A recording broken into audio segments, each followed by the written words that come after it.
మాది నిడమనూరండి. మంచినేని నాగేశ్వరరావు నా పేరు. నేను చెరుకు ఒక 10 ఎకరాలు వేసాను. దాంట్లో ఒక ఎకరం సూపర్ సాయిల్ సూపర్ సాయిల్‌ని డెమోగా పెట్టాను చూద్దామని. మిగతా 8 ఎకరాల మీద 9 ఎకరాల మీద ఈ ఎకరం కొంచెం డెవలప్ కనపడుతుంది.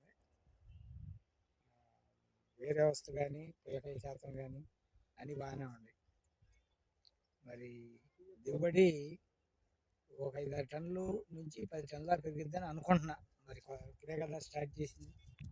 రేపు కటింగ్‌లో చూసి దాన్ని బట్టి మిగతా వ్యవసాయానికి కూడా దీన్ని డెవలప్ చేద్దాం అనుకుంటున్నా. దాంతో ఇది చూసి మరి తోటి రైతులకు కూడా వాళ్ళకి కూడా నేను సిఫారసు చేస్తాను వాడొచ్చు అని.